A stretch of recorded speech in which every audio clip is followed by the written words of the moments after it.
You're a CIA officer in Havana. It's 2016. You're getting ready for bed, and then a sound. Not quite a sound. A pressure, a piercing sensation inside your skull, like a drill boring directly into your brain. Your ears ring, your vision blurs, you feel nauseous, you stumble. It stops. And then it doesn't stop. Not really. In the weeks and months that follow, you find you can't remember things. You can't concentrate. The words you want come slower. Brain scans show physical damage that nobody can explain. You are not alone. Hundreds of U.S. diplomats, intelligence officers, and military personnel across 40 countries will report identical symptoms. In Cuba, in China, in Russia, in Vienna, in Washington D.C. itself. For years, the U.S. government told them it wasn't real. Then it told them it might be crickets. Then it commissioned a study that found evidence of directed energy attacks. Then it told them it probably wasn't that either. This is the Havana Syndrome. And nearly a decade later, the question of who is doing this and why remains officially unanswered. In 2015, the United States and Cuba took the first steps toward normalizing diplomatic relations after more than 50 years of hostility. The U.S. Embassy in Havana reopened. Diplomats moved in. CIA personnel, stationed under diplomatic cover, settled into residences across the city. It was a sensitive environment. Both governments were watching each other carefully. The Cubans had been running counterintelligence operations against American personnel for decades, and someone, apparently, decided that the renewed American presence was an opportunity. The first cases emerged in late 2016. CIA officers stationed in Havana began reporting an unusual cluster of symptoms: sudden onset of disorienting sounds or pressure, followed by persistent headache, cognitive impairment, memory loss, and balance disorders. In some cases, the symptoms appeared while the person was inside their home or hotel room.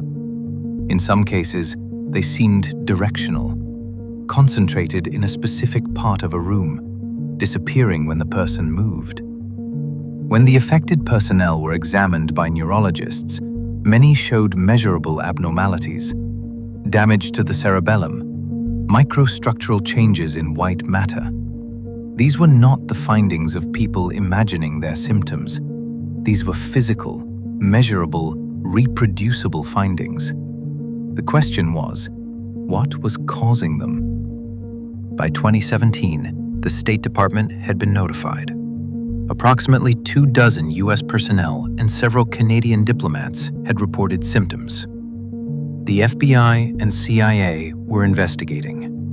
The Cuban government denied any knowledge.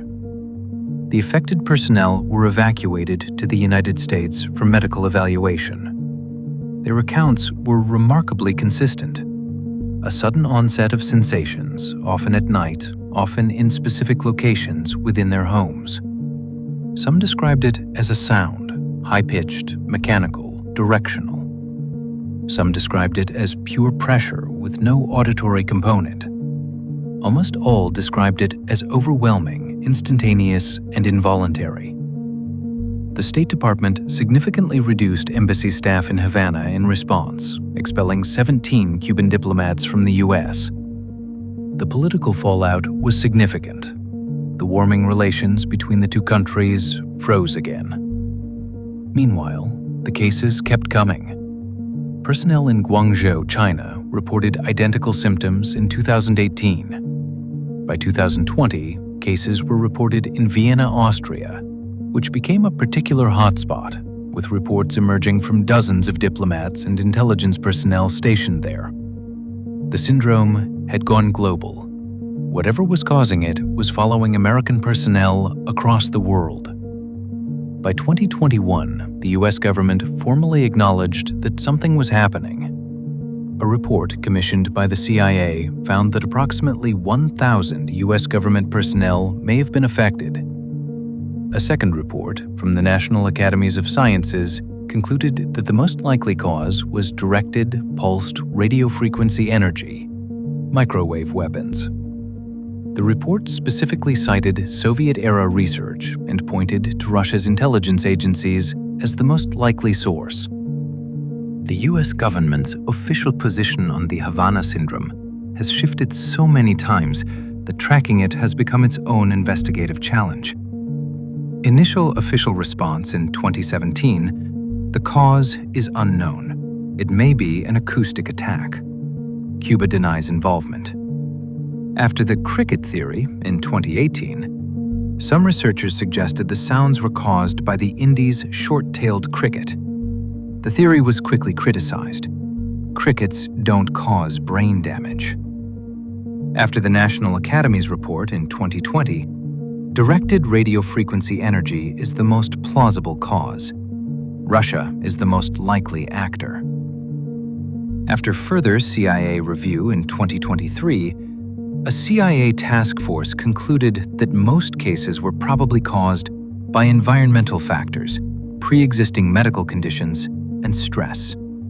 A subset of cases, around 24, remained unexplained. The affected personnel and their advocates were outraged. Many had been living with debilitating symptoms for years. The 2023 assessment felt, to many of them, like an institutional conclusion designed to close a case that was too politically complicated to resolve. Let's take the National Academy's conclusion seriously for a moment. Directed pulsed radiofrequency energy, microwave weapons. This is not science fiction. The Soviet Union conducted extensive research into microwave weaponry throughout the Cold War. The U.S. Embassy in Moscow was subjected to continuous microwave irradiation by Soviet intelligence beginning in the 1950s. The Moscow signal was discovered by the CIA in 1962 and monitored for decades. Russia's GRU, military intelligence, is known to maintain units specializing in directed energy weapons. Some Western intelligence analysts have identified a specific GRU unit, sometimes referred to as Unit 29155, as the most likely operator behind the Havana Syndrome incidents. This same unit has been linked to the Salisbury poisonings in the UK and other targeted attacks. The Vienna cluster is particularly significant. Vienna is home to numerous international organizations, the UN, the IAEA, the OSCE, and serves as one of the world's most active intelligence hubs. That dozens of US intelligence personnel reported symptoms there, in a city swarming with Russian and Chinese intelligence operatives, is not easily explained by crickets or stress. Some researchers have raised a more disturbing possibility, that the 2023 CIA assessment was itself the product of political calculation, that acknowledging a sophisticated, ongoing Russian attack on US personnel across 40 countries would require a response that the current diplomatic environment makes impossible. Here is where the story gets genuinely complicated, because there is another explanation that cannot be dismissed: the nocebo effect. The nocebo effect is the dark twin of the placebo effect. Where the placebo effect describes how belief in a treatment can produce real physiological improvement, the nocebo effect describes how belief in harm can produce real physiological symptoms. In documented cases, people who were told they had been exposed to a harmful substance developed measurable physical symptoms, even when they had not actually been exposed. Could the Havana Syndrome be, in part, a mass psychogenic illness spreading through a tightly connected community of US intelligence personnel, amplified by stress, by confirmation bias, by the institutional suggestion that something real was happening? This is the uncomfortable double edge of the Havana Syndrome. On one side, real physical damage, real neurological findings. a globally dispersed pattern that follows American intelligence personnel specifically.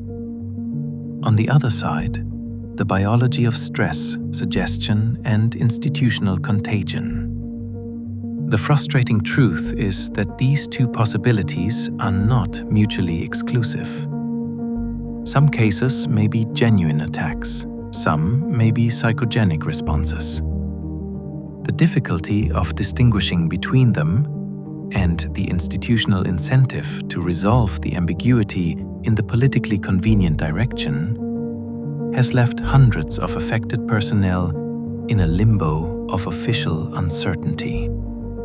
The people affected by the Havana Syndrome are not abstractions.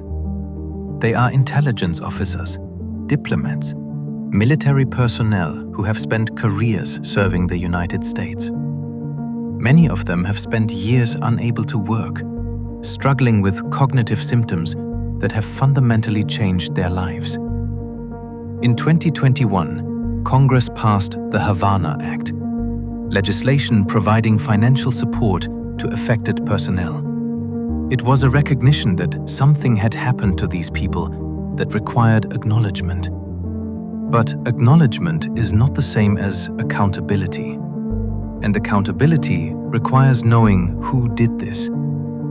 Nearly a decade after the first reported cases in Havana, the United States government has not publicly attributed the Havana Syndrome to any specific actor. The cases continue.